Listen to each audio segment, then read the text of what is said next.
Not really sure how I feel about the new intro. Might go back to the old one, but yeah. Here's a game I didn't think I would actually play is Sonic Forces. Um, I'm actually surprised by what it offers. When I first saw video of it and the trailers, I really was expecting just kind of another lackluster Sonic game, something that I probably wouldn't even check out, and something that'll probably be in the bargain bin soon. I noticed that this game was cheaper than your typical retail game, and I figured, well, if Sega has that low confidence in it, you probably can't go wrong, right? But surprisingly, it's actually pretty good. If I was to try and compare it to any other Sonic game, I'd probably say it reminds me the most of Sonic Generations because you go between the 3D Sonic play types and the 2D Sonic play types. You also make your own character, and that's a play type in itself. And then there is a part where both you and the 3D Sonic go together. Unfortunately, I haven't played any part to where it was me and the 2D Sonic together. So that's kind of unfortunate. But yeah, you pretty much would make a character, and based on what you make, he'll have like a special ability. Like I liked the wolf because he was able to pull more items towards him, and one of the things that I always hated was running by a bunch of rings and not getting a certain amount of them. So I figured the wolf would be the best one for me in my playstyle. The customization options are actually pretty good. There's a lot, so everyone does look different, and I was able to see that through this avatar rental thing that you'll see later on in the video, which seems to be a way to like rent another character to try and use them for the mission that you're on or whatever. So that's pretty cool. But I pretty much just used my own. The only complaint that I have about the own character idea is like every time you do a mission with your character, it quickly, because it's pretty much always, you do your mission, there's a Sonic mission, there's a 2D Sonic mission, and there's maybe a duo mission. You don't really have a chance to really set into any sort of playstyle. Could keep switching really fast. Like, oh, I did my own avatar mission, now I'm over here doing a Sonic mission. And that's the only unfortunate part. But a cool thing is that you could replay levels, and they kind of give you an incentive to do that because as you play the game, you'll see like an SOS message pop up, and you would have to go play that mission again and rescue the person, and then you get like bonus gear or whatever. So that's pretty cool that you get to replay missions and try and get a better rank. It's pretty easy to get an S rank in this game. I'm playing on the hardest difficulty, and it seems like as long as I don't die on the mission, I'll get an S rank. That's a little unfortunate, I guess, because I would want to replay it to get a better rank. And if I already got the best rank, now I'm pretty much just waiting for SOS missions. Um, every time you do a mission, you pretty much will get items for your character. That includes different weapon. The weapon is actually called like a whip-on. I don't know what the hell they're doing there.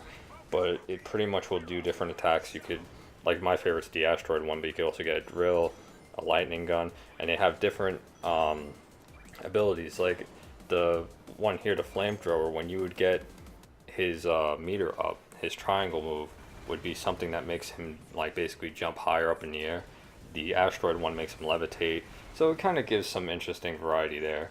They all pretty much have a grappling hook, so that's irrelevant. No matter what pawn, such a dumb name, you use.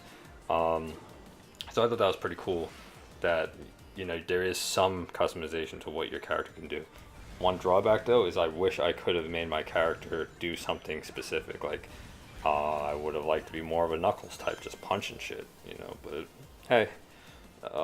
Having a gun that just shoots asteroids is pretty freaking cool too. So, alright, thanks Sega. Aside from that, there was, like I mentioned, the Sonic 3D, and that controls pretty well. The only thing I have a complaint on that is there's like a square boost thing that he does for some reason, and I noticed that that's not. It's kind of delayed. It's weird. Like I don't understand the timing of that. I've tried it many times. So that one's just weird. I'd rather just mash X to kill things. So I found the square button a little useless. Here you saw where I was using triangle for the double jump. That's like the special ability for the weapon. So that was pretty cool for the fire attack. But for asteroid, he just levitates. And so 3D Sonic, I find just pressing X a bunch of times to be the better option for him. You also get these little quick time events too in missions.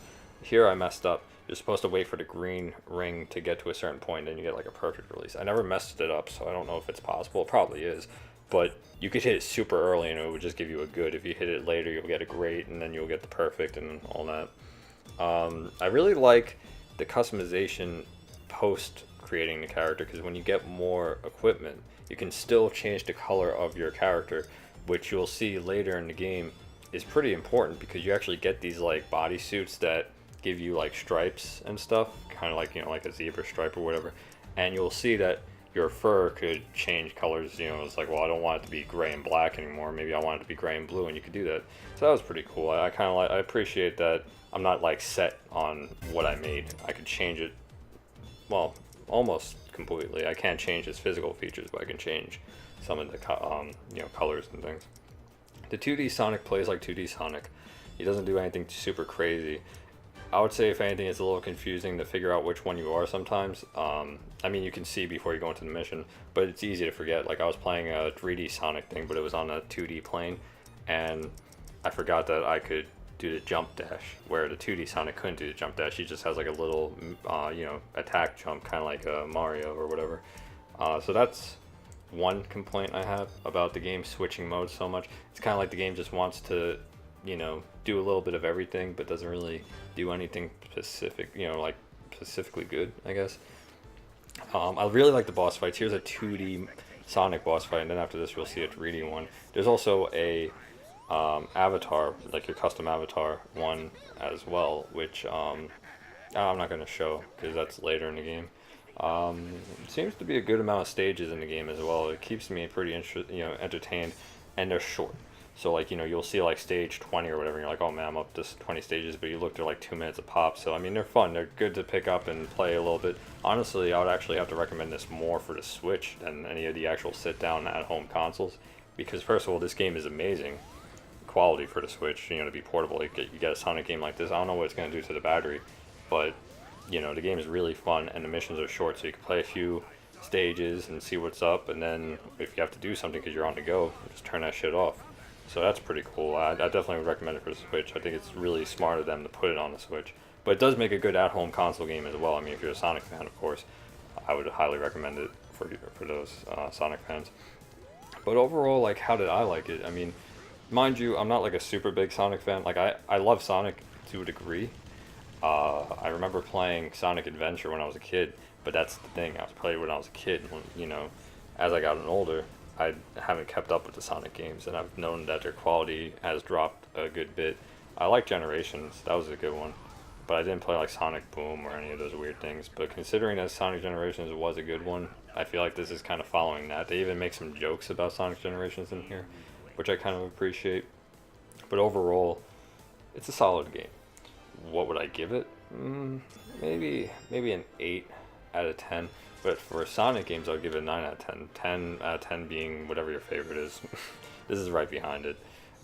It doesn't really hold up well to the classic ones, but I don't think that's what it was aiming to do. I think that's more Sonic Mania, which is also a great game. Really like Sonic Mania. But considering the price point of this game at release, I think it's a really good deal. It's a good bit of fun.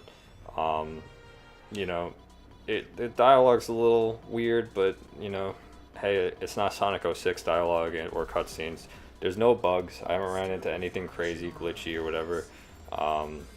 You know, it's just a solid game. That's solid, you know, a solid Sonic game, and I think that's all you could really hope for with these games. And with that, I'm just gonna leave you with this fight against this guy named Infinite. Dr. Robotnik's has a new scheme, and it involves this guy who brings back all the enemies from previous games. That's not a spoiler. You see that right at the beginning of the game. Pretty cool concept. It's really just like here's a compilation game, classic. You know, have fun. We really like our series, and thanks fans for being there. Now here's your own character. That's pretty much what the game is. So if that sounds cool for you, get it. Or wait for a sale. You know, that too, because it's just a single player game. But I think it's worth the price from the start. So, but yeah, thanks for watching, guys. And like I said, I'll leave you with this final fight.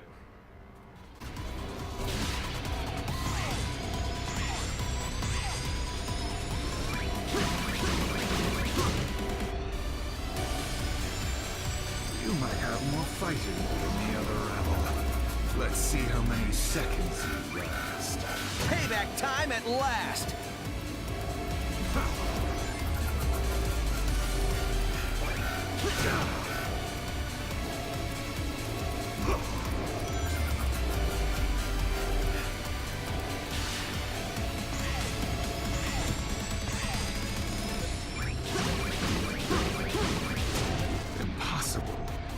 abilities exceed your previous data. Unlike mechs, I can grow. I get more powerful every second. I will teach you to hold that tongue next time. You can count on